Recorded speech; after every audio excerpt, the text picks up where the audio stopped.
जरा सोचिए, जमीन जमीन बुरी तरह से कांप रही है। सामने से सैकड़ों विशालकाय एकदम क्रोधित युद्ध के हाथी पूरी रफ्तार से चले आ रहे हैं। बिल्कुल। और उनके पैरों की धमक से ऐसा लग रहा है जैसे कोई भूकंप ही आ गया हो। हाँ, और उन्हें रोकने के लिए जो सेना खड़ी है, उसकी संख्या सामने वाले दुश्मन के मुकाबले करीब 10 गुना कम है। सही बात है। और बचाव के लिए उनके पास सिर्फ कुछ बैलगाड़ियों की एक कतार है। हम्म और एक ऐसी नई तकनीक जिसे भारतीय उपमहाद्वीप के मैदानों में पहले कभी इस पैमाने पर देखा ही नहीं गया था। ये कोई फिल्म का दृश्य नहीं है। ये साल 1526 की वो सुबह है जिसने भारत का इतिहास हमेशा के लिए बदल कर रख दिया। यानी पानीपत की पहली लड़ाई। आज की इस डीप डाइव में हम इसी ऐतिहासिक पल की गुत्थी सुलझाने वाले हैं। मैं आपकी होस्ट हूं और मेरे साथ हमारे एक्सपर्ट मौजूद हैं। नमस्ते। और आज हमारे पास विश्लेषण के लिए कुछ बेहद दुर्लभ स्रोत मौजूद हैं। हाँ, जैसे कि उस समय के कुछ बारीक सामरिक आरेख, मतलब जो टैक्टिकल मैप्स होते हैं वो, साथ ही युद्ध के दृश्यों को उकेरने वाली पुरानी वाटर कलर पेंटिंग्स हैं। बिल्कुल। और इसके अलावा मुगल साम्राज्य के फैलाव को दिखाने वाले कुछ ऐतिहासिक नक्शे भी हमारे पास। तो आज हमारा मकसद सिर्फ ये जानना नहीं है कि कौन जीता या कौन हारा, बल्कि इन नक्शों की परतों के भीतर छिपे उन वैज्ञानिक और मनोवैज्ञानिक कारणों को समझना है। सही कहा। हम डिकोड करेंगे कि कैसे एक 12,000 सैनिकों वाली छोटी सी सेना ने 1,00,000 सैनिकों की विशालकाय फौज को पूरी तरह से नष्ट कर दिया। है ना? मतलब ये सुनना ही कितना अविश्वसनीय लगता है। तो इन दस्तावेजों में सबसे ज्यादा चौंकाने वाली बात क्या उभर कर आती है? देखिए, इतिहास के पन्नों में अक्सर हम नतीजों पर तो बात कर लेते हैं, लेकिन जमीनी हकीकत की वो बारीकी कहीं छुप जाती है। जो उस नतीजे तक पहुंचने का असली कारण थी। बिल्कुल। हमारे सामने जो ये सामरिक नक्शा है, अगर हम उसे ध्यान से देखें तो यह किसी बिसात पर बिछी शतरंज की चाल जैसा दिखता है। अच्छा, वो कैसे? इसमें एक छोटी सेना ने एक विशालकाय सेना को ऐसी जगह लाकर खड़ा कर दिया जहां उनकी वो विशाल संख्या ही उनकी सबसे बड़ी कमजोरी बन गई। अरे वाह! मतलब हम अक्सर सोचते हैं कि युद्ध सिर्फ ताकत से जीते जाते हैं। हाँ, लेकिन यह लड़ाई पूरी तरह से ज्यामिति यानी ज्योमेट्री और भूगोल का खेल थी। तो चलिए इसी ज्योमेट्री और भूगोल से शुरुआत करते हैं। नक्शे पर अगर हम बाबर की सेना के दाएं हिस्से को देखें, जिसे इंग्लिश में राइट फ्लैंक कहा गया है, हाँ, वो हिस्सा, तो वहाँ एक बहुत ही दिलचस्प चीज नजर आती है। नक्शे में एक चौकोर सा डिब्बा बना है जिसके अंदर अंग्रेजी का अक्षर P लिखा हुआ है। और ये P पानीपत शहर को दर्शाता है। बाबर ने अपनी सेना के दाएं हिस्से को सीधे इस शहर की बाकी दीवारों से सटा दिया। तो यहाँ मेरे दिमाग में एक सवाल उठता है, अगर इब्राहिम लोदी के पास इतनी बड़ी सेना थी, तो उसने शहर के अंदर से या शहर के पीछे से घूमकर बाबर पर हमला क्यों नहीं किया? ये एक बहुत ही तार्किक सवाल है। मतलब वो सीधे सामने से ही क्यों आया? इसका जवाब उस दौर के शहरी भूगोल में छिपा है। 16वीं सदी का कोई भी शहर आज के आधुनिक शहरों जैसा खुला खुला नहीं होता था। अच्छा, तो वो संकरी गलियों वाला हिसाब था। बिल्कुल। पानीपत उस समय मिट्टी और ईंटों से बनी तंग गलियों, ऊंची दीवारों और भूल भुलैया जैसे रास्तों का एक घना जाल था। समझ रही हूँ। तो अगर लोदी अपनी सेना का एक हिस्सा उन संकरी गलियों में भेजता, तो उनके घोड़े और वो विशाल हाथी बुरी तरह फंस जाते। वहाँ कोई फॉर्मेशन या रणनीति काम ही नहीं आती। क्या बात है! एक तरह से बाबर ने पानीपत शहर को अपनी सेना के लिए एक प्राकृतिक दीवार की तरह इस्तेमाल किया। एकदम सही। उसका दायां हिस्सा पूरी तरह सुरक्षित हो गया क्योंकि वहां से दुश्मन के बड़े पैमाने पर आने की कोई गुंजाइश ही नहीं बची थी। ये तो दाएं हिस्से की बात हो गई, लेकिन नक्शे में बाईं तरफ यानी लेफ्ट फ्लैंक पर तो कोई शहर नहीं था। हाँ, बाईं तरफ मैदान था। तो वहाँ कुछ अजीब सी जिगजैग रेखाएं बनी हुई हैं।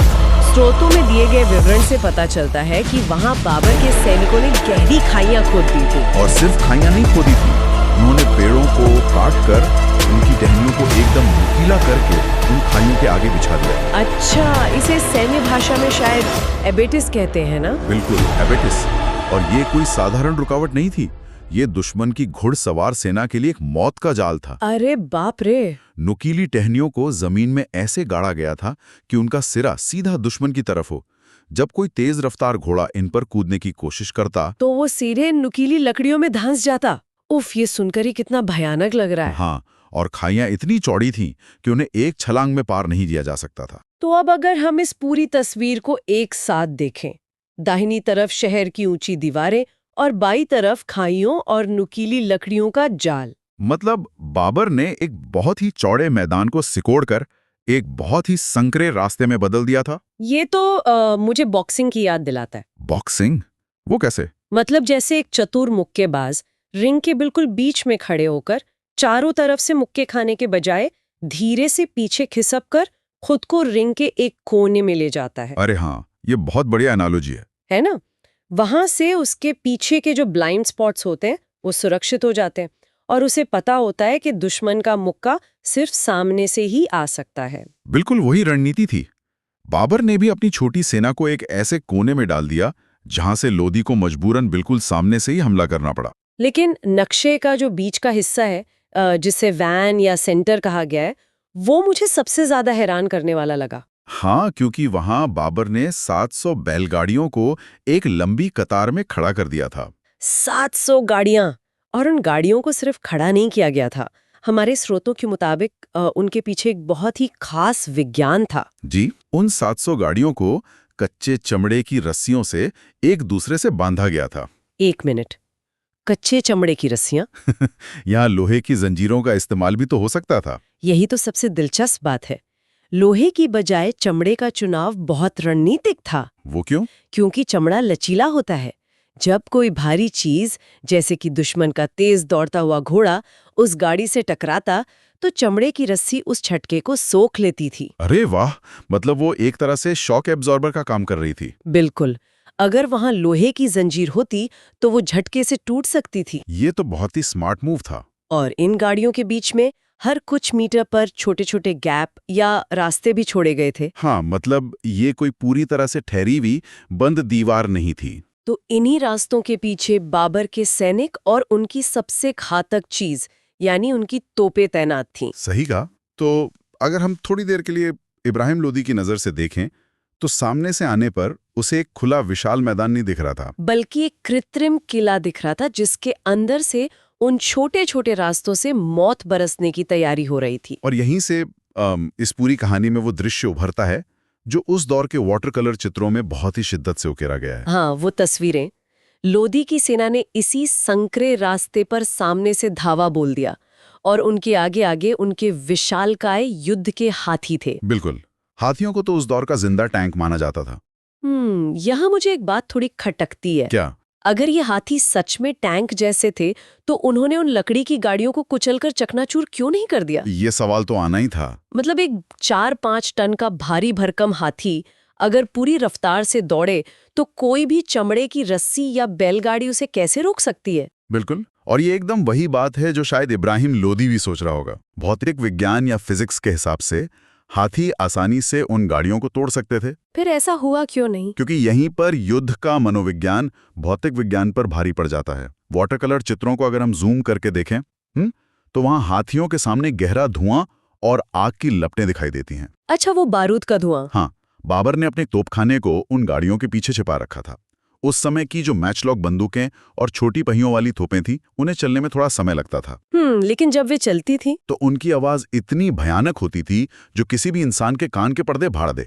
अब सोचिए, इन युद्ध के हाथियों को तलवारों, तीरों और भालों की तो आदत थी। हाँ, और शायद नगाड़ों और थुरहियों के शोर की भी आदत रही होगी। बिल्कुल, लेकिन उन्होंने अपनी जिंदगी में कभी बारूद का इतना बड़ा धमाका नहीं सुना था। अरे बाप रे! तो जब बारूद फटा तो वो सिर्फ एक शारीरिक हमला नहीं था। नहीं, वो उन जानवरों के नर्वस सिस्टम पर एक भयानक मनोवैज्ञानिक हमला था। आग की अचानक उठने वाली चमक, जमीन का जोर से हिलना और सबसे अहम बात, हवा में फैलने वाली बारूद और गंधक यानी सल्फर की वो दम घोटू गंध। एकदम सही पॉइंट।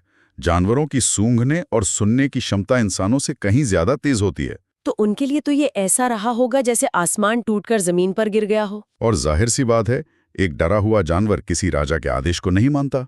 महावतों ने अपने अंकुशों से हाथियों को आगे धकेलने की बहुत कोशिश की होगी। जरूर की होगी, लेकिन बारूद की उस गगन भेदी आवाज ने हाथियों के दिमाग में ऐसा खौफ भर दिया कि वे पूरी तरह बेकाबू हो गए। और वे आगे बढ़ने के बजाय उसी संकरे रास्ते में चीखते चिंघाड़ते हुए पीछे मुड़ गए। अब जरा कल्पना कीजिए कि पीछे क्या था। लोदी की अपनी ही पैदल सेना और घुड़सवार जो आगे बढ़ने की कोशिश कर रहे थे। हे भगवान! मतलब एक ही झटके में लोधी के सबसे बड़े हथियार यानी उसके हाथी उसके ही सैनिकों को पैरों तले कुचलने लगे। ये युवा तोपों ने सामने से जितने सैनिकों को नहीं मारा, उससे कहीं ज्यादा लोधी की सेना हाथियों की इस भगदड़ और दहशत का शिकार हो गई। ये युद्ध के इतिहास का एक बहुत ही निर्णायक पल लगता है। दुश्मन की तकनीक से ज्यादा दुश्मन के खौफ ने लोधी की कमर तोड़ दी। बिल्कुल। और जब ये भयानक भगदड़ मची हुई थी, ठीक उसी समय सामरिक आरेख में हमें कुछ बहुत ही दिलचस्प मूवमेंट दिखाई देते हैं। हाँ, मैंने भी नक्शे पर वो लाल रंग के तीर देखे हैं जो बाबर के फ्लैंकिंग पार्टीज, लेफ्ट विंग और राइट विंग को दर्शाते हैं। और ध्यान दें कि ये लाल तीर सीधी रेखा में नहीं है। हाँ, ये किनारों से निकलकर एक गोल घुमावदार रास्ते से लोधी की सेना के पीछे की तरफ जा रहे हैं। सही।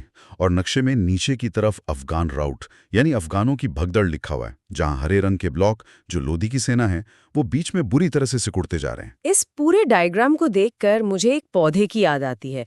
ऐसा लगता है जैसे कोई वीनस फ्लाई ट्रैप पौधा हो। अच्छा, वो मांसाहारी पौधा जो कीड़ों को फंसाता है। हाँ, बिल्कुल। जैसे ही कोई कीड़ा उस पौधे के बिल्कुल बीच में बैठता है, पहले तो कुछ नहीं होता, लेकिन फिर अचानक दोनों तरफ से पौधे के जबड़े बंद हो जाते हैं और कीड़ा अंदर फंस जाता है। बहुत ही सटीक तुलना है ये। लोधी की विशाल सेना भी उसी संकरे बीच के हिस्से में फंस गई थी, जहां उनके ही हाथी उन्हें कुचल रहे थे, और तभी किनारों से बाबर की घुड़सवार सेना के जबड़े पूरी तरह बंद हो गए। सामरिक इतिहास में इस वीनस फ्लाई ट्रैप वाले मूवमेंट को तुलुगमा कहा जाता है। तुलुगमा? हाँ, ये मध्य एशिया और मंगोलों की एक बेहद पुरानी और अचूक रणनीति थी। इसमें सेना को एक साथ सामने से नहीं धकेला जाता। तो फिर क्या करते हैं? इसके बजाय बेहद तेज और फुर्तीले घुड़सवारों की छोटी छोटी टुकड़ियां बनाई जाती हैं। इन घुड़सवारों के पास कोई भारी लोहे का कवच नहीं होता, ताकि उनके घोड़े बहुत तेजी से दौड़ सके, है ना? बिल्कुल। इनका काम तलवार से आमने सामने की लड़ाई लड़ना नहीं होता। ये घोड़े पर पूरी रफ्तार से दौड़ते हुए अपनी कमान से एक के बाद एक तीर छोड़ते हैं। इसे मैकेनिकली समझना बहुत जरूरी है।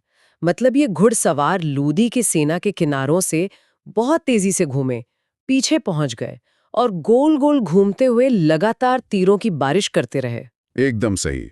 वे एक ही जगह खड़े नहीं थे, वे लगातार एक बवंडर की तरह चक्कर लगा रहे थे, जिससे लोधी के सैनिक उन पर पलटकर हमला भी नहीं कर पा रहे होंगे। बिल्कुल नहीं, क्योंकि जब तक लोधी का कोई सैनिक अपने तलवार लेकर उन पर वार करने की कोशिश करता, तब तक वो घुड़सवार मीलों आगे निकल चुका होता और उसकी जगह दूसरा घुड़सवार आकर तीर मार देता। क्या बात है! यही गतिशीलता यानी मोबिलिटी का सबसे बड़ा सिद्धांत है। लोधी की सेना बहुत बड़ी थी, लेकिन वो एक भारी भरकम, धीमी और पारंपरिक सेना थी। और जब उनके ही हाथियों ने उनकी व्यूह रचना को तोड़ दिया, तो वो उस छोटे से इलाके में एक भीड़ की तरह फंसकर रह गए और बाहर से बाबर के घुड़सवार तीरंदाज एक चक्रव्यूह की तरह उनके चारों तरफ घूम रहे थे। मतलब सामने से तोपों के गोले और गोलियां आ रही थीं और पीछे तथा किनारों से आसमान से गिरते हुए तीर। ये एक ऐसा फंदा था जो हर मिनट कसता ही जा रहा था। नक्शे में जो हरे ब्लॉक सिकुड़ रहे हैं, वो असल में हजारों सैनिकों के एक छोटी सी जगह पर कुचले जाने और मारे जाने का चित्र है। आकार और संख्या ने फुर्ती और नई तकनीक के सामने घुटने टेक दिए थे। बिल्कुल। ये पूरा विश्लेषण ये साफ कर देता है कि ये कोई भाग्य या किस्मत का खेल नहीं था। एकदम नहीं, ये एक सोची समझी वैज्ञानिक प्रक्रिया थी जिसे जमीन पर उतारा गया और कुछ ही घंटों के अंदर एक सदी पुराने लोधी साम्राज्य का अंत हो गया। इसके बाद हमारे स्रोतों में एक तस्वीर है जो मुझे बहुत गहराई तक छू गई। वो मकबरे वाली तस्वीर। हाँ, युद्ध के मैदान की सारी चीख पुकार और धमाकों के एकदम विपरीत ये तस्वीर एक बहुत ही गहरी खामोशी को दर्शाती है। ये पानीपत में मौजूद इब्राहिम लोधी के मकबरे की तस्वीर है, जो लाल ईंटों से बना एक बहुत ही सादा सा चबूतरा है। बिल्कुल। इसके चारों तरफ कोई शाही दीवार नहीं है, कोई भव्य गुंबद नहीं है। ये मकबरा देखकर कोई अंदाजा भी नहीं लगा सकता कि ये दिल्ली के उस सुल्तान की आखिरी निशानी है जिसके पास कभी 1 लाख से भी ज्यादा सैनिकों की फौज थी। सही कह रही हैं आप। वो सादा मकबरा सिर्फ एक सुल्तान की हार का प्रतीक नहीं है, बल्कि वो एक पुराने तौर तरीके, एक पुरानी सोच के खत्म होने का पत्थर है। ये हमें बताता है कि इतिहास किसी की पुरानी हैसियत का सम्मान नहीं करता। वो सिर्फ ये देखता है कि कौन बदलते वक्त और नई तकनीक के साथ खुद को ढाल पाया। लेकिन इस मकबरे की खामोशी से जो नया शोर उठा वो बहुत विशाल था। हमारे पास जो अगले स्रोत हैं वो मुगल साम्राज्य के नक्शे हैं। हाँ, जो पहला नक्शा 1526 से 1530 के बीच बाबर के अधीन मुगल साम्राज्य को दिखाता है, वो बहुत कुछ कह देता है। सच में पानीपत की एक सुबह ने कैसे सीमाओं को मिटा दिया। हम देख सकते हैं कि जो साम्राज्य पहले सिर्फ काबुल और कंधार के पहाड़ी इलाकों तक सीमित था, वो अचानक से लाहौर, दिल्ली, आगरा और पूरब में जौनपुर के हरे भरे मैदानी इलाकों तक फैल गया है। ऐसा लगता है जैसे पानीपत का मैदान कोई दरवाजा था जिसे तोड़ते ही पूरे उत्तर भारत का रास्ता खुल गया। और ये सिर्फ एक राजनीतिक रास्ते का खुलना नहीं था। जब हम बाद के नक्शों को देखते हैं जो 1707 तक साम्राज्य के चरम फैलाव को दिखाते हैं, जो सुदूर दक्षिण तक जाता है। हाँ, तो हमें यह समझना होगा कि इस विस्तार के साथ साथ इस जमीन का पूरा सांस्कृतिक ताना बाना बदल रहा था। मतलब बाबर के साथ सिर्फ नई तोपें या बारूद नहीं आया था। बिल्कुल नहीं, उसके साथ फारसी प्रशासनिक ढांचा आया, मध्य एशिया की वास्तुकला आई जिसमें बाद में भव्य गुंबद और बागान बने, एक नई जीवन शैली और युद्ध कला का एक बिल्कुल नया अध्याय भारत आया। पानीपत की उस जमीन पर सिर्फ सत्ता का हस्तांतरण नहीं हुआ था, बल्कि एक नए युग के बीज बोए गए थे, जिसका असर आज भी उपमहाद्वीप के शहरों, कला और इतिहास में देखा जा सकता है। एकदम सही बात है। ये सचमुच रोंगटे खड़े कर देने वाला है कि एक छोटे से भौगोलिक इलाके में कुछ घंटों के भीतर जो फैसले लिए गए, उन्होंने आने वाली कई सदियों का नक्शा तैयार कर दिया। और आज वहाँ क्या है? स्रोतों में पानीपत के आज के खेतों की भी कुछ तस्वीरें हैं। सर्दियों की गहरी धुंध और कोहरे से ढके हुए शांत हरे भरे खेत। इन तस्वीरों को देखकर ये यकीन करना मुश्किल हो जाता है कि इन्हीं जमीनों के नीचे बारूद, खून, तीरों और हाथियों की चिंगाड़ का वो भयानक इतिहास दफन है। जमीन के ऊपर की दुनिया पूरी तरह से बदल गई है, लेकिन अगर हम उस मिट्टी को आज भी खुरे दें तो वो उस दिन की रणनीति क्रूरता की गवाही देती है।